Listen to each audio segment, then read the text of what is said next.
Haleluya. Kekuatan di jiwaku, Ketenangan di batinku. ketenangan di batinku. Haleluya. Dalam hadiratmu menyembahmu. Haleluya. Katakan tersungkur di kakimu. Tersungkur di kakimu, Rasakan hadiratmu. rasakan hadiratmu. Takkan ku melepaskanmu Tuhan. Akan ku melepaskanmu. Engkau cahaya bagiku. Cahaya Yes, benar Tuhan. bagiku.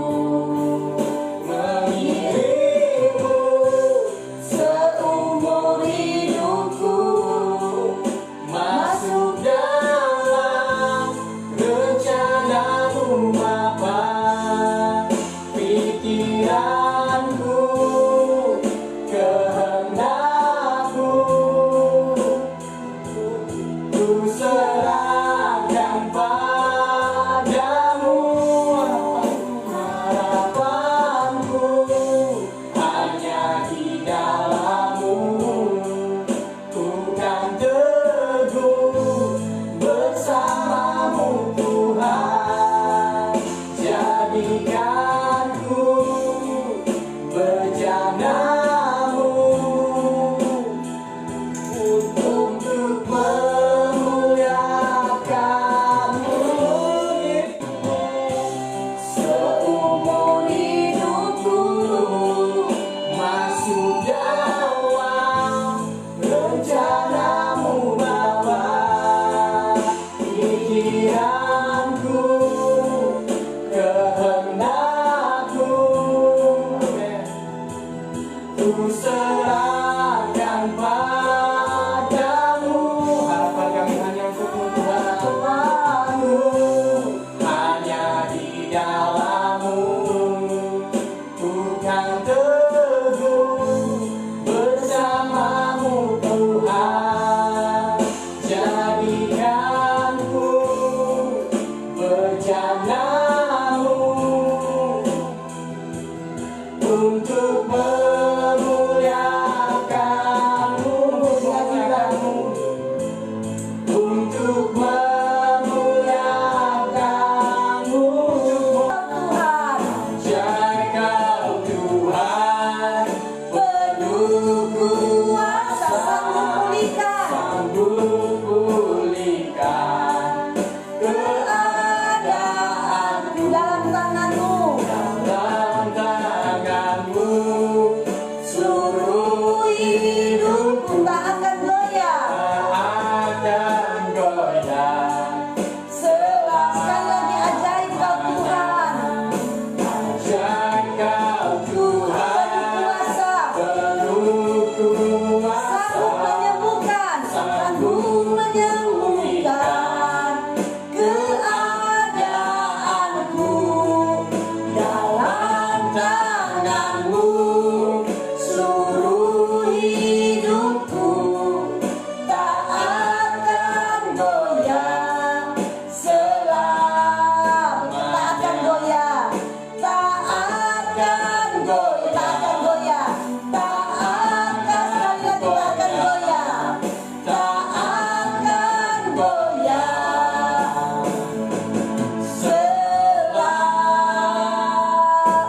Selamanya. Allah yang telah berjanji Tuhan, Engkau tidak pernah melupakan janji-Mu Tuhan. Begitu mari semua yang sedang menghadapi masalah, sakit, penyakit, jangan pernah menyerah. Jangan pernah menyerah, jangan pernah putus asa. Karena kita punya Tuhan, mujizat selalu ada. Seperti bagi orang yang selalu berseru kepada Tuhan. Jangan pernah menyerah. Haleluya. Jangan pernah menyerah. Jangan berputus asa. Putus asa. Mujizat Tuhan ada saat hati menyembah. Jangan pernah percaya mujizat ada. Mujizat Bagi yang setia dan percaya kepada firman-Nya dan percaya. Mari dari awal Tuhan tak pernah janji langit selalu biru. Tuhan tak pernah janji Langit selalu biru, tetapi Dia selalu menyertaiku, selalu menyertai. Tuhan tak pernah janji jalan selalu rata, selalu rata, tetapi Dia berjanji berikan kekuatan. berikan kekuatan.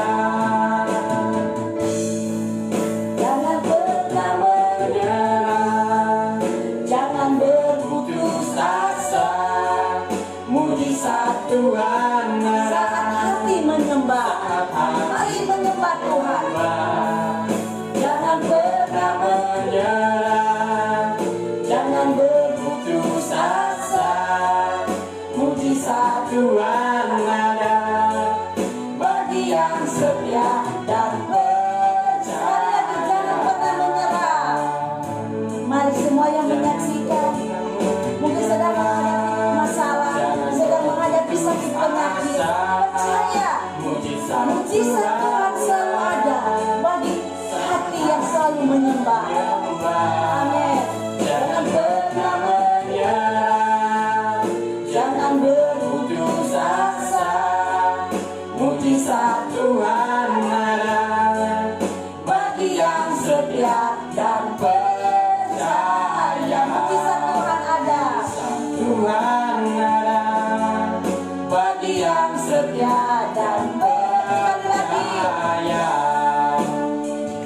Tuhan ada bagi yang setia dan percaya. Tema Tuhan kekuatanku. Mari kita buka di dalam Habakuk 3 ayat yang ke-17 sampai ayat yang ke-19.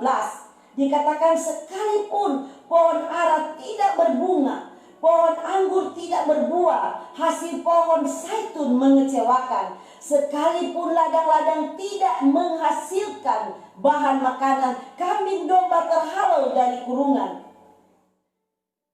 dan tidak ada lembu sapi dalam kandang. Namun aku akan bersorak-sorak di dalam Tuhan, beria-ria di dalam Allah yang menyelamatkan aku. Allah Tuhanku itu kekuatanku, yang membuat kakiku seperti kaki rusa dan membiarkan aku berjejak di bukit-bukitku. Saudara dikasih oleh Tuhan, pernahkah kita mengalami sesuatu masalah atau pergumulan yang sangat berat hingga rasanya kita sudah tidak mampu lagi untuk menjalani hidup ini?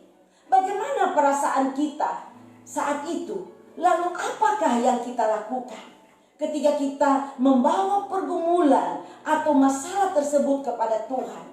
Apakah kita masih dapat mengucap syukur kepada Tuhan?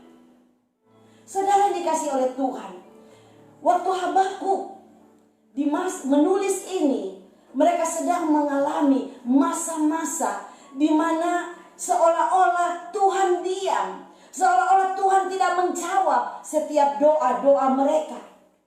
Sehingga saudara dikasih oleh Tuhan, Habakuk berseru kepada Tuhan, apakah Tuhan biarkan orang benar ditindas oleh orang fasik? Saudara, saya baca ayat ini, saya ingat masa-masa di mana waktu itu saya pernah mengalami masa-masa seperti ini. Waktu itu saya masih memegang satu perusahaan sebagai direktur di satu perusahaan. Dan kami mengalami bagaimana proyek kami tiba-tiba. Proyek kami itu waktu kami mau masuk, ya, barang-barang kami ternyata dikatakan SPK yang kami punya adalah palsu. Bayangkan, kami sudah menghabiskan dengan ratusan juta, saudara. Karena proyek kami itu miliar, saudara ya. Jadi di saat seperti itu saya sangat depresi. Saya tertekan bagaimana saya bertanggung jawab. kepada saudara saya yang membantu pendanaan di dalam perusahaan kami ini. Uang tidak kembali, saudara. Tetapi saya melihat di saat-saat kami sedang menghadapi, saya sedang menghadapi masalah yang berat. Di saat itulah Tuhan panggil saya untuk melayani. Tetapi saya mengeraskan hati saya. Sampai saya harus menghadapi tantangan yang berat, saudara. Tapi luar biasa, saudara, ya. Karena waktu itu sempat kami sidang, ya, sempat sidang di pengadilan. Dan orang yang menipu kami itu bisa berbalik untuk menyerang kami, saudara. Dan waktu di kejaksaan kami dibilang bahwa kami yang salah. Pada bukti-bukti semua ada kepada kami. Dan satu saat saya berdoa kepada Tuhan, saya udah putus asa. Dan saya datang kepada Tuhan. Dan apa yang terjadi, saudara? Tuhan pimpin, saya bisa membuat kronologis dari semua masalah saya, bukti-bukti semua. Dan akhirnya besoknya kita ke kantor kejaksaan. Dan luar biasa Tuhan bekerja, saudara.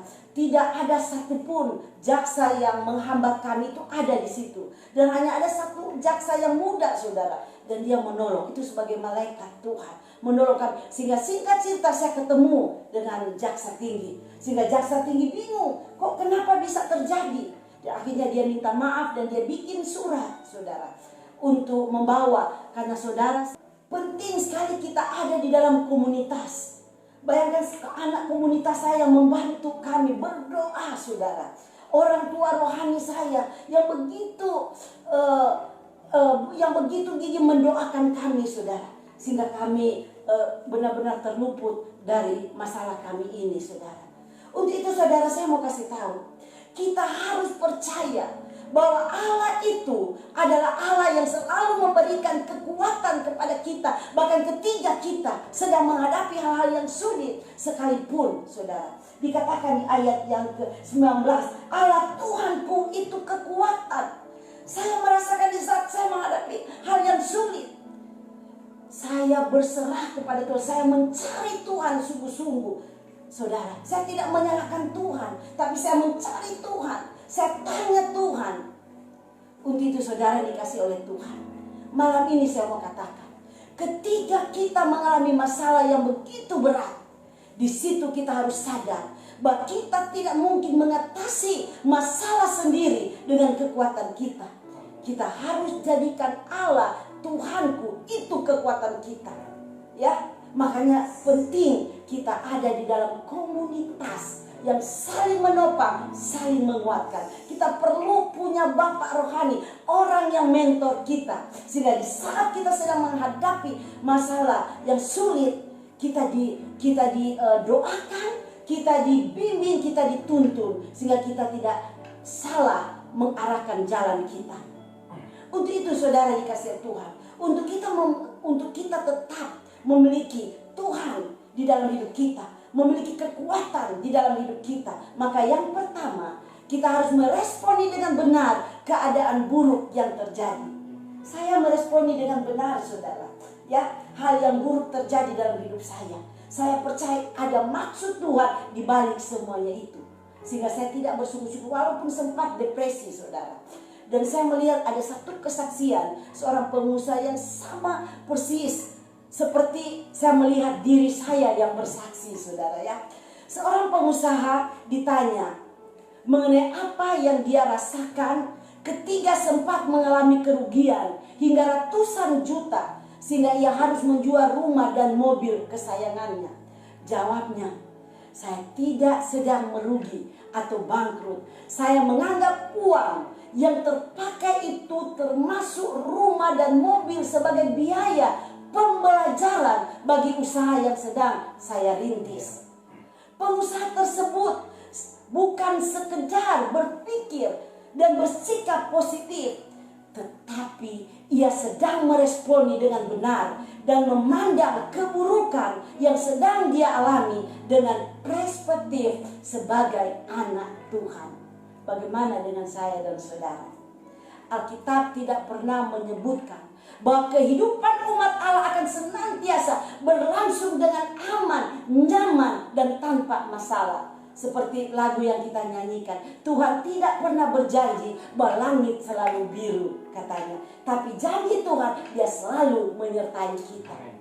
Ada kalanya Allah mengizinkan sesuatu yang buruk terjadi karena Dia ingin melihat respon kita terhadap hal tersebut.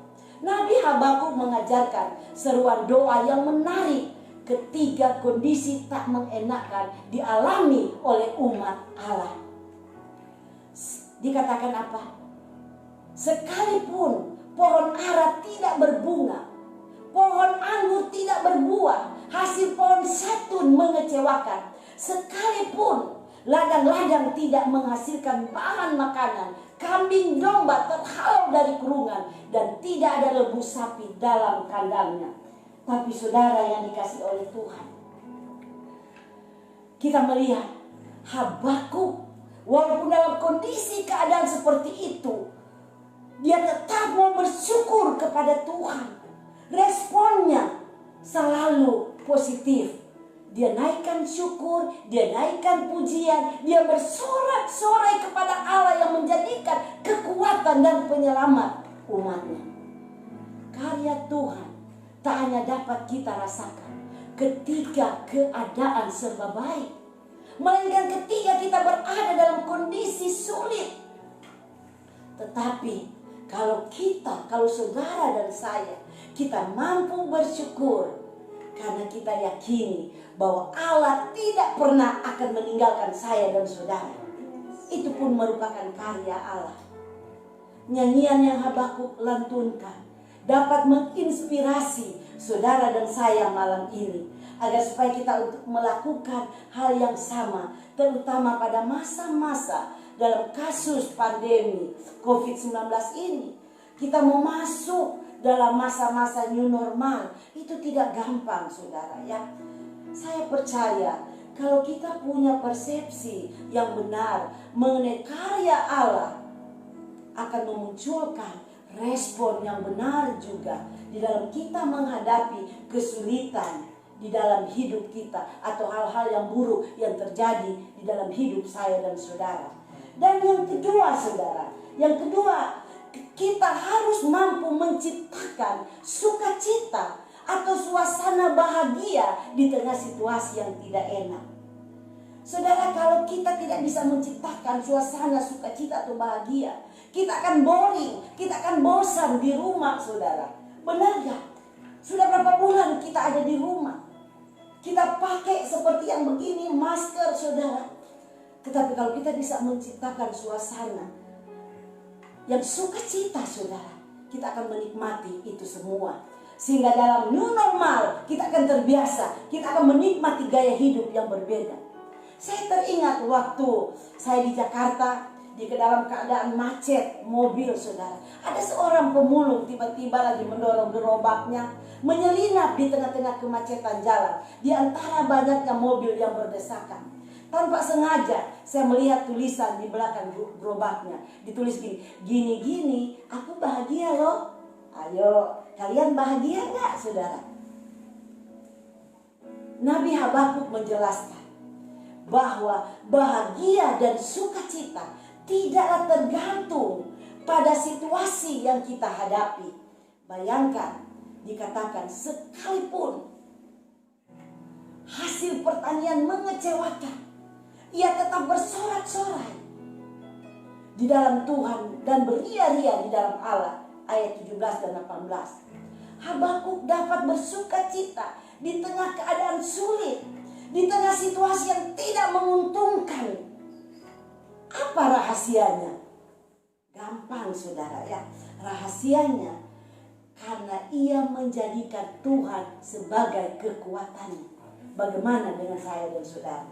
Di tengah-tengah keadaan yang kita akan hadapi ke depannya, kalau kita menjadikan Tuhan kekuatan kita, kita tidak pernah takut, tidak pernah khawatir.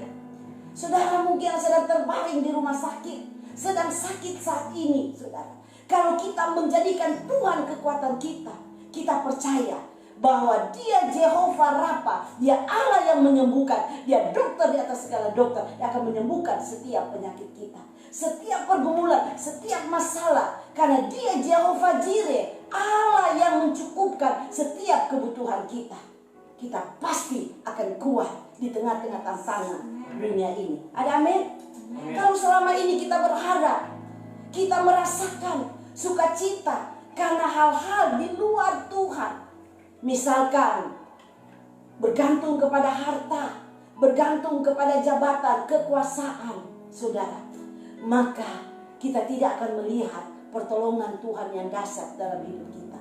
Pemazmur mengatakan, bergembiralah karena Tuhan. Kenapa dia bilang bergembira? Jangan bergembira karena sesuatu, karena harta atau jabatan, jangan. Tuhan bilang bergembira karena Tuhan, saudara. Dan Paulus pun juga mengatakan, saudara, kalau saudara melihat, saudara, apa Paulus pun juga mengatakan, sukacitalah senantiasa di dalam Tuhan. Sekali lagi, kukatakan bersukacita. Bayangkan Paulus bilang bersukacita. Paulus ada di mana? Ada di penjara. Tapi dari penjara dia bisa menghibur jemaat yang ada di Filipi. Dia bilang bersukacita. Kalau kita juga bisa bersukacita di tengah-tengah keadaan yang sulit, saudara, maka kita akan jadi berkat bagi banyak orang. Artinya kita bisa terus-menerus bersukacita dalam situasi keadaan apapun. Untuk merasakan sukacita, jangan tergantung karena keadaan atau lingkungan. Jadi, aduh, lingkungan kita sih seperti ini. Kalau ibu mau merasakan, saudara, kadang-kadang ibu menghadapi tekanan, sudah berbuat baik, sudah berbuat benar, saudara, tapi kadang-kadang masih salah aja, saudara. Ya, itu akan membuat tidak bersukacita. Tetapi ibu tidak tergantung kepada situasi dan keadaan. Untuk itu, saudara, dikasih oleh Tuhan, Tuhan mengajarkan kita untuk memiliki sukacita dan suasana hati yang baik walaupun di tengah keadaan atau sekitar kita yang buruk atau tidak mengenakan. Tetap kita bersukacita. Kalau kita bisa menjadikan Allah Tuhan kita, kekuatan kita, kita akan dapat bersukacita sekalipun dalam keadaan sulit. Amin. Amin. Untuk itu, saudara, malam hari ini kita sudah belajar, saudara, ya, untuk kita tetap kuat di dalam Tuhan.